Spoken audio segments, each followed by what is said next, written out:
The Johnny program on UBC TV. My name's Kasiri Sendagire Muhammad, who was looking forward to come as a Lord Mayor. Actually, most people call me the alternative Lord Mayor because I was in the race of Lord Mayorship to take over Kampala city, to see change in the capital city of Uganda, Kampala. Things probably, when it comes to democracy, did go well, only that we still have issues with our democratic systems within the part of NRM. So there was a lot of issues that went on that probably we need more to discuss as a country if surely NRM government came with a purpose of fighting towards democracy and having a good public system that probably I know that President Museveni wants and was fighting for. So there are a lot to discuss and a lot to check on within our systems. Kasira Sendagire Muhammad, day in, day out, we continue saying that our journey, first of all, I'm born from Mulago. Mulago, that's where I'm born from, and my mom was a nurse, so meaning she was a public servant. My dad was a broadcaster. Sendagire Musa was working, of course, with UBC then fled out to South Africa, and that's how my existence really came in. We joined politics after realizing that a lot wasn't so perfect, most especially in the system or in the city where everyone thinks it's where an opportunity comes from. Gone are the days when one could get an application papers, go in the city and probably think of getting a job. Today it is no longer there. So the city is so covered up with mafias on all levels, whether in the private sector or in the government lines. So we probably came in to see that we bring in a new face of Kampala. People working, let me say, those that are in private sector work and gain out of their works. Then those that are in government work with the protection of the city. What is not done now, what is not talked about now, if I had gone through as a Lord Mayor, is discussing the capital city to build it as a city of others. We are more building this city as our own Ugandans. There is no city that will transform if it's built on interests of its natives. Cities must be built attracting others to come and first invest, 2, to create jobs, 3, to create an environment of people elsewhere to come and work. If Dubai did not advertise itself better, if Dubai had not advertised itself better as a global market center, probably Dubai would not be where it is. All big cities in the world advertise themselves to attract others to come and create businesses for the natives. So it is not done today, it is not discussed, and I doubt whether it will be discussed tomorrow. One. Secondly, if we talk about East African integration, East Africa coming as one, who else is discussing East Africa coming as one when it comes to city formulation and design?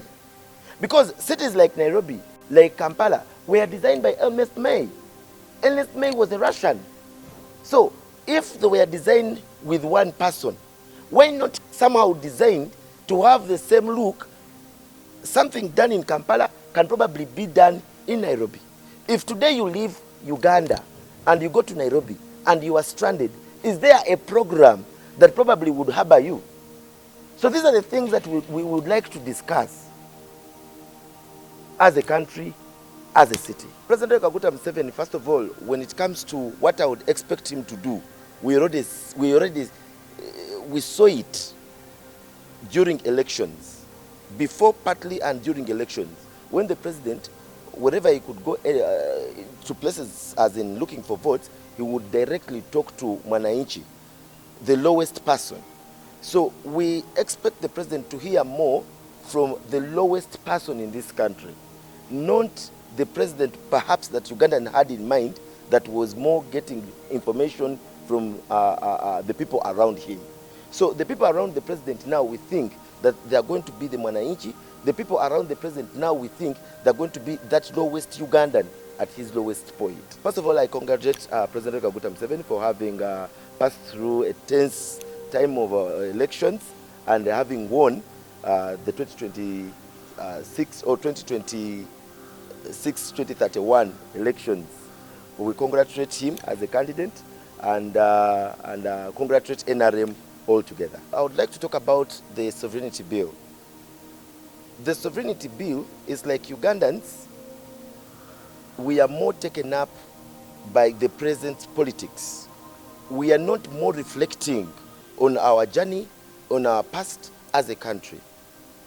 When you look at the Sovereignty Bill, first, we are talking about the Sovereignty Bill in a government that has existed for over 40 years, meaning that this government well knows about governance, well knows about the strength and the weak point of governance, not only in Africa, not only in East Africa, but global-wise. We are talking about governance with its head is the chairman of NAM. NAM is the second to UN, meaning that he's knowledgeable about governance, he's knowledgeable about governance and administration. So if Ugandans first misunderstand or misquote the Sovereignty Bill, Protection Sovereignty Bill of 2026, there is a problem. One, it exposes Ugandans who have been getting more money on behalf of the poor. Ugandans who have been getting money that actually other people don't know and have been benefiting more. So if government interjects now, a government that first of all came as a military governance, then later on it joined democratic, being a democratic state. But remember, it came with in a military format. So it better knows the interferences, it better knows the interjections of foreigners in governance when and how. So at such a point like now, if government, if the Sovereignty Bill, the interest is to protect Ugandans, the interest is to protect the sovereignty of a country, then why not to support it? Why not to support it? Because I've been seeing many leaders, all in different angles, religious leaders, traditional leaders, trying to bring up issues in a format that they were not satisfied with the bill. As Kasile Sendagire Mamadi, all the people who have been in the parliament and discussing about this bill, they were never discussing about Uganda. But it's like they were responding to the president in particular. Which thing I think Ugandans should change the format of doing things. Yes, it talks about the penalties, but the bill is more on security lines. The bill is more on protecting Ugandans. Who knows? Who knows if the inflow of this foreign money without government knowing what exactly it's going to do, it would probably take off the government off track completely. Yes, most Ugandans have looked at it in the economic perspective of, yes, it may bring in inflation, but what is inflation with protecting your life, with protecting your business, with protecting who your sovereignty as a native, as a nation, as a national? Because there is no country that has gained power that doesn't have these sovereignty lines.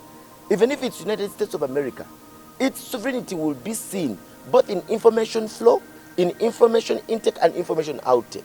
We've seen very many times in information intelligence, people have been arrested in these so-called superpowers by just,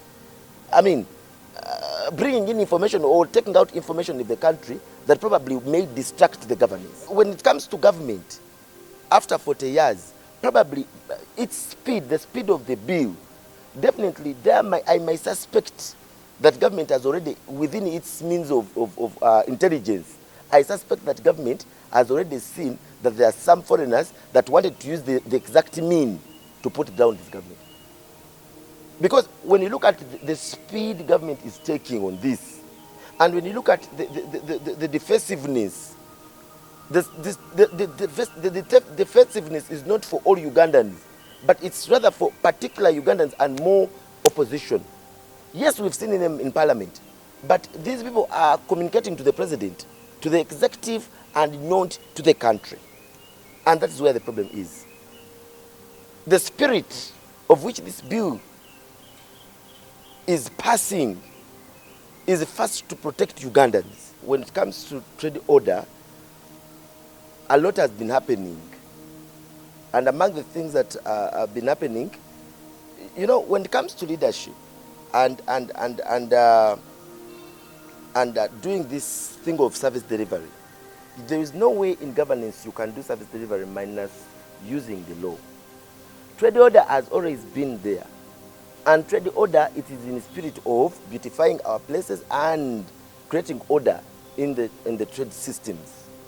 One, it started with Kampala, and it was successful. Successful in a way that traffic is now better. And when you look at people where they are working from, downtown, at least the environment is more superb and better now.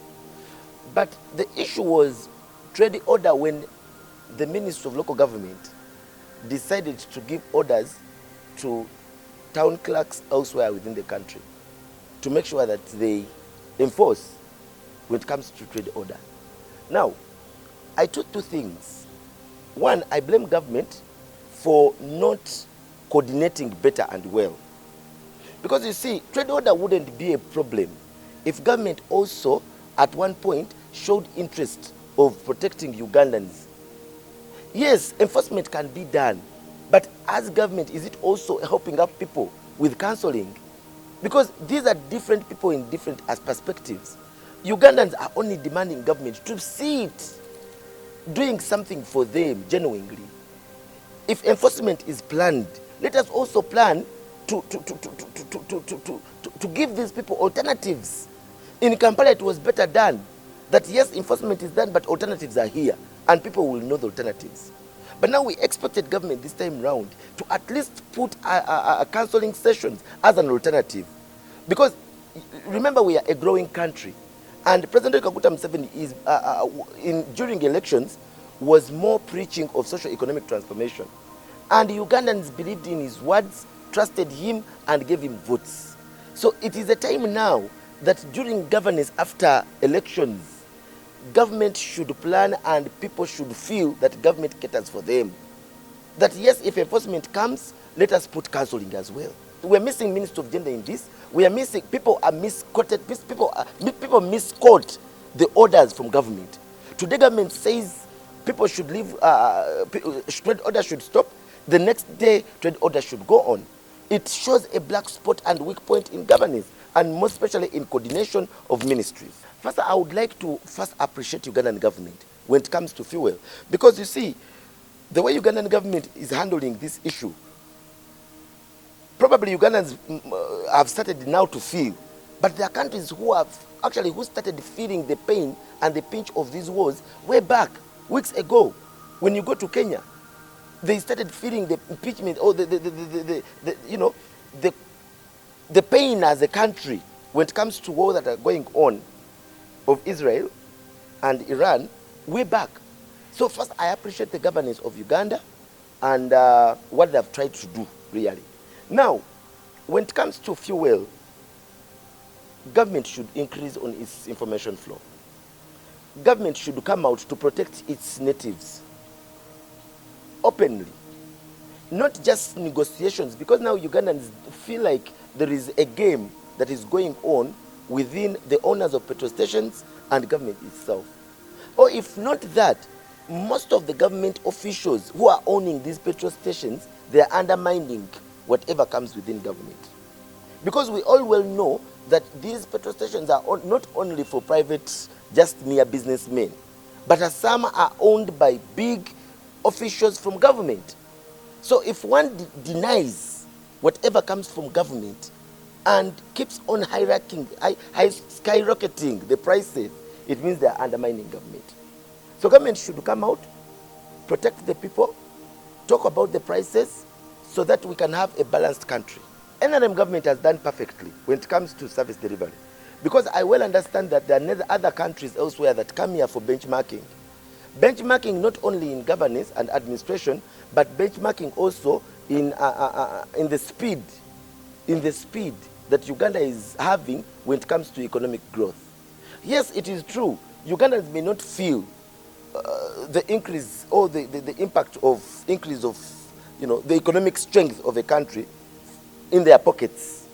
But when it comes to to national. You know, it's like sitting in a car and the person seated, you don't feel the speed, but people outside will feel the speed of that car. So countries elsewhere can see the speed that MLM government has taken or is taking towards economic transformation. The president has always said that transforming a nation is a process. There was a time when the president could not even mention about economic strength or transforming people economically. There was a time when Uganda, you could not even talk about, economic strength. That time was a time of terror, where government, NRM government, had first settle or prioritize security. And now that time, for the fact that now it's done and it's gone, security, we have it already. There was a time when NRM government concentrated in infrastructure development. Roads are built, electricity is everywhere. So now, if all that is done, the president and NRM government is concentrating on economic stability and transformation of those that, of course, are not that much well. And I know how much that funding, the foreign funding, has been helping people in education sector, in health sector, even pastors themselves running these religious, in different angles. But we should, as a country, bypass that point. Because when you look at, for instance, a country like Libya, for instance, in Africa, one of the ways that probably foreigners used to distract that government was through funding. So probably the government of Uganda now, it is trying to protect itself from such. Who knows? So what does it mean, or which sense would it have for us to have jobs today, having billions from foreigners, but when tomorrow probably we shall have destruction and all the good and that is built is gone? Because whether opposition or NRM, we should be discussing the country called Uganda. And talking about sovereignty, we are talking about absolute power and control. So which government do you think will have absolute power and control if it doesn't have power and control over its finances? Which government? Even if it's US, they will protect the money coming in and money going out. However, I stand firm with the big question of, if government looks at money coming in, government should as well look at money going out for the betterment of Ugandans. Because it's like this bill is one-sided for the foreign funders, of course, who bring in money. But how about money going out? We are having here companies that are private companies. Private companies like MTN, for instance. It's a private company, but who knows and how much money flies out from Uganda. We are having foreigners building up companies here. Who wants to interest himself to know how much is moving out? Government is not looking at a person who is a kubacheyo and is sending money. No. And besides, government has put, the interest of government is only to know what the money is going to be used for. That is the interest of the government. And if it's now, it means it had reached a point. Because I want to believe that government knows better things that probably citizens or natives take long to understand. At a time like now, I think government has already intelligence that tells it that, okay, you see the money coming in such and such and such, through business lines, through some religious leaders. It is to, to impact on governance. So, government is trying to protect itself. It's trying to protect more of Ugandans. So the spirit of government bringing this bill, it is for the betterment of Ugandans, the majority, not the few, who have continuously been earning and getting money and not doing what exactly that money was sent for. When we talk about governance, we don't only talk about money. Because most people may dislike NRM for what they have in their pocket. But there are a lot of things that bypass that level. There are many people abroad that actually now are yearning to come back home for the peace that we have, for the environment that Ugandans live. So it is true, there are Ugandans who suffer abroad. It is true, there are Ugandans who are striving and working hard in different countries. People only look at Dubai and the UAE, but there are also Ugandans in Japan.